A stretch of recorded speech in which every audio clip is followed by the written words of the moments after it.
പിതാവിൻ്റെയും പുത്രൻ്റെയും പരിശുദ്ധാത്മാവിൻ്റെയും നാമത്തിൽ ആമേൻ. ഈശോ മിശിഹായ്ക്ക് സ്തുതിയായിരിക്കട്ടെ.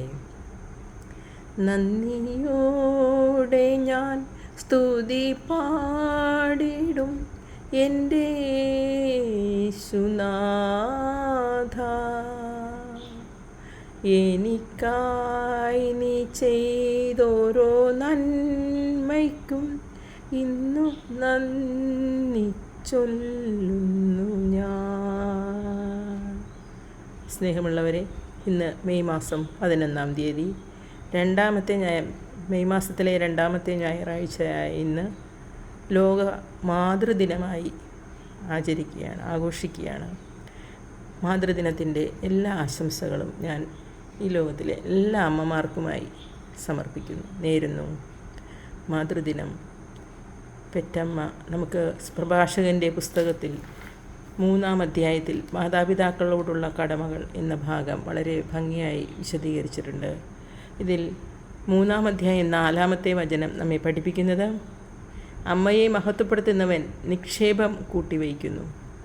അമ്മയെ മഹത്വപ്പെടുത്തുന്നവൻ നിക്ഷേപം കൂട്ടിവയ്ക്കുന്നു. പ്രഭാഷകൻ 3:4. ഇന്ന് നമുക്ക് ശ്രവിക്കേണ്ട വചനഭാഗങ്ങൾ സുഭാഷിതങ്ങളുടെ പുസ്തകം 11-ാം അധ്യായം, ഒപ്പം അപ്പസ്തോല പ്രവർത്തന 8-ാം അധ്യായം, സുവിശേഷം സമരിയായിൽ എന്നതിൻ്റെ കുറച്ച് ഭാഗവും നമുക്കിന്ന് ശ്രവിക്കാം. സ്നേഹപൂർവ്വം ഞാൻ നിങ്ങളെ ഇന്നത്തെ ശുശ്രൂഷയിലേക്ക് സ്വാഗതം ചെയ്യുന്നു. നമ്മുടെ നിയോഗങ്ങൾ സമർപ്പിക്കാം. പ്രത്യാശയുള്ളവരായിരിക്കാം, വിശ്വാസമുള്ളവരായിരിക്കാം. വിശ്വാസത്തോടെയുള്ള പ്രാർത്ഥന ഒരിക്കലും നിഷേധിക്കുകയില്ല.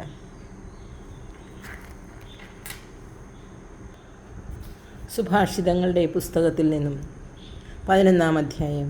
കള്ളത്രാസ് കർത്താവ് വെറുക്കുന്നു, ന്യായമായ തൂക്കം അവിടത്തെ സന്തോഷിപ്പിക്കുന്നു. അഹങ്കാരത്തിൻ്റെ പിന്നാലെ അപമാനമുണ്ട്, വിനയമുള്ളവരോടുകൂടെ ജ്ഞാനവും.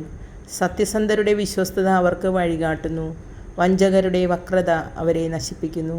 ക്രോധത്തിൻ്റെ ദിനത്തിൽ സമ്പത്ത് പ്രയോജനപ്പെടുകയില്ല, നീതി മരണത്തിൽ നിന്ന് മോചിപ്പിക്കുന്നു.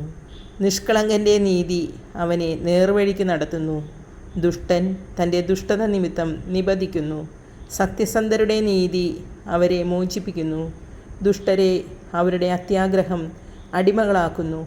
ദുഷ്ടൻ്റെ പ്രത്യാശ മരണത്തോടെ നശിക്കും, അധർമ്മിയുടെ പ്രതീക്ഷ വ്യർത്ഥമായി തീരും. നീതിമാൻ ദുരിതത്തിൽ നിന്ന് മോചിപ്പിക്കപ്പെടുന്നു, ദുഷ്ടൻ അതിൽ കുടുങ്ങുകയും ചെയ്യുന്നു. അധർമ്മി വാക്കുകൊണ്ട് അയൽക്കാരനെ നശിപ്പിക്കും, നീതിമാൻ വിജ്ഞാനം നിമിത്തം വിമോചിതനാവും.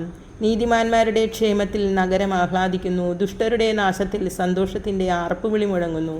സത്യസന്ധരുടെ മേലുള്ള അനുഗ്രഹത്താൽ നഗരം ഉത്കർഷം പ്രാപിക്കുന്നു, ദുഷ്ടരുടെ വാക്കുനിമിത്തം അത് അധപ്പതിക്കുന്നു.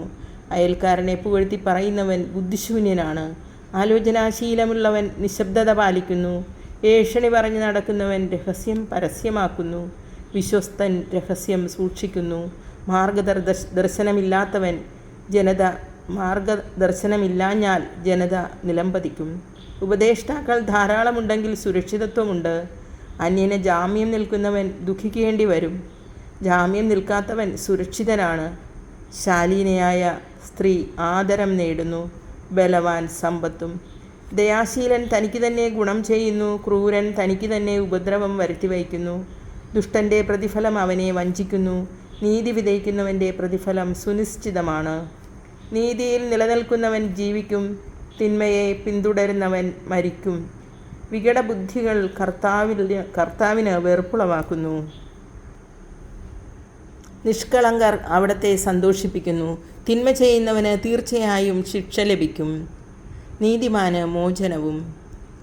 വകതിരിവില്ലാത്ത സുന്ദരി പന്നിയുടെ സ്വർണ്ണ മൂക്കൂത്തിക്ക് തുല്യയാണ്.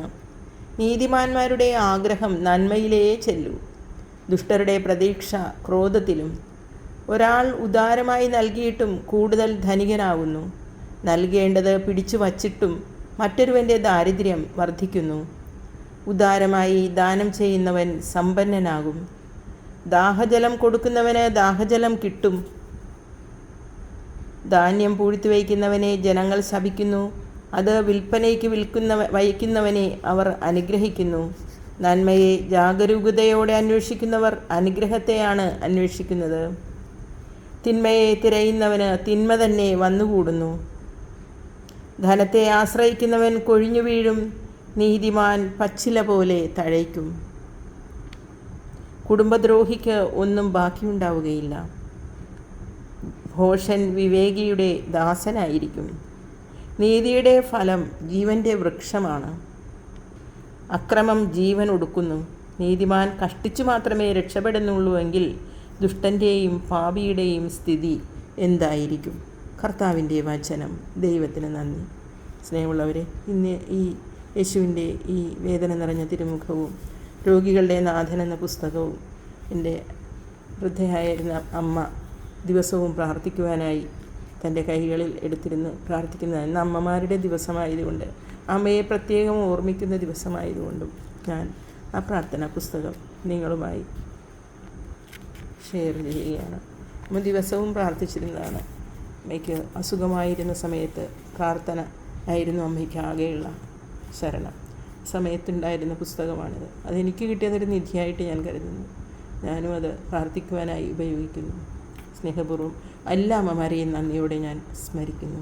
ദൈവം എല്ലാവരെയും അനുഗ്രഹിക്കട്ടെ. ഈ സുവിശേഷം സമരിയായിൽ എന്ന ഭാഗം അപ്പസ്തോല പ്രവർത്തനങ്ങൾ കുറച്ച് ഭാഗം മാത്രം നമുക്ക് ശ്രവിക്കാം. ചിതറിക്കപ്പെട്ടവർ വചനം പ്രസംഗിച്ചുകൊണ്ട് ചുറ്റി സഞ്ചരിച്ചു.